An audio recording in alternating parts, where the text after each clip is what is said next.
Mike with Aftermarket Assassins here. Just going to give you a quick overview on our HD11, Can-Am HD11 Defender performance products that we're coming out with. First thing you'll probably hear and see, this has our exhaust on it. This is our final prototype design. Real quiet at idle, nothing major. It's got a little bit more of a tone to it. We went to a dual muffler, so it's got a smaller muffler with a larger muffler there. With the single muffler, this thing's super loud. People are doing those. You're going to see a really, really loud vehicle. It already has a little bit of bark like this, and with our quiet core in it. So this gains a ton of power. There's dyno sheets. I don't have that off the top of my head, but it was I think almost 10 horsepower. So check out those dyno sheets for the exhaust. That gains huge. This also gets rid of the catalytic converter that's now in the muffler on the new Defender models. It used to be in the header, now it's in the muffler. So that helps get rid of the heat. Clutching, you can kind of see the clutch cover in there. Our clutch kit gains huge. This is a must-have. Clutching is hands down the biggest thing you want to do on this. Just our primary clutch weights that come with the setup sheet. That's our S1 clutch kit, we call it. 2.5 seconds just with clutch weights on a bone stock vehicle. Unbelievable. I mean, the gains are it's smoother, it drives better. It's just not even the same vehicle. It should have came that way from the factory. Another thing I will note, we got 32s on here. We did some testing draggy times on the street and actually on the dyno with 30s versus 32s. These models are geared so low they actually pick up power. Even though the 32s are a little heavier, as long as it's a reasonable 32 or 33 inch tire, you actually pick up 0 to 60 time when going to a larger tire because of that gearing advantage, because they're geared so low. So 32s I would suggest all day long. Like I said, a nice light one is your best bet. From there we have our tuning, and you know that is done with the HP Tuners device. You have to pull your ECU out, which is located behind the seat here. Pull your ECU out, that has to be sent in for an unlock, and then we can flash these. And that's another big gain in tuning. We can remove a lot of limiters. There's a lot of things built into these ECUs that limit power and output. You know, that's probably the one thing, if you had to do without, clutching's huge. Number one, clutch it. Number two, I mean, is the toss up between tune and exhaust. They both go hand in hand. We have a separate tune for the exhaust as well. That's a huge gain. Intake tube as well. I'm going to go over our prototype intake tube here. It's pretty much production, but so there's our intake tube. You can see the muffler a little better like this.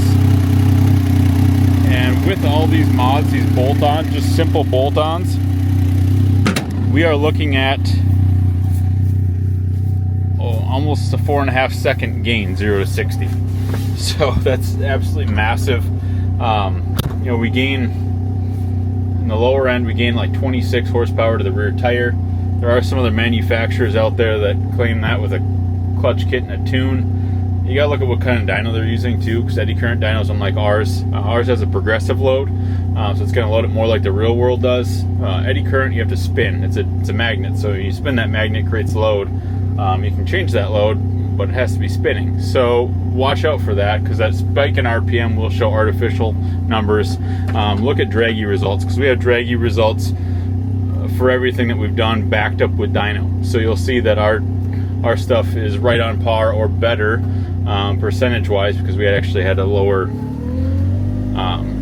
stock run. So we gained 3 seconds, 0 to 60 with just clutch and tune, which is massive. But our stock run was, you know, less time. So your percentage-wise gain is more with our stuff. So just watch out for little things like that other manufacturers are doing and claiming, because it's really backed up in our results. We, like always, we tune for max performance. I mean, we give it all. We're out here doing this. We've got our acreage here, and we're on the dyno. We're draggy testing on the road. And we make sure that we don't leave anything on the table. It's our hobby as well, so we're not just doing it 8 hours a day. We're out here testing stuff on the weekends at night and making sure this is everything, because we drive these things. We got an owl right here in front of us flying, so hawk maybe. So we always make sure that we do that. But yeah, have a look, have a sound here. We'll see what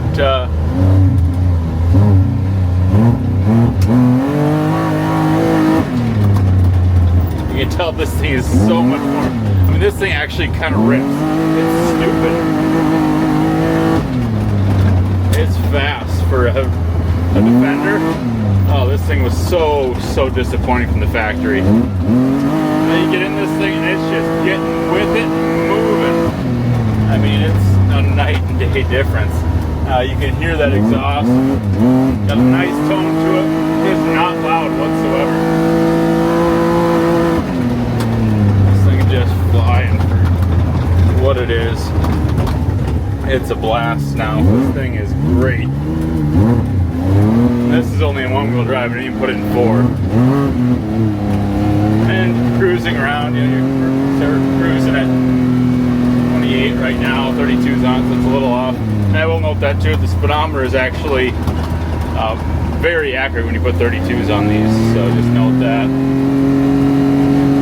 But you know, it's not loud whatsoever. That's the nice part.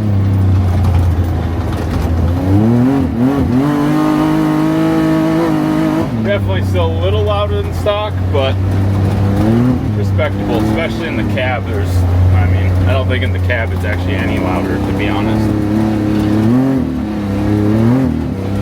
Check out our products and aftermarketassassins.com.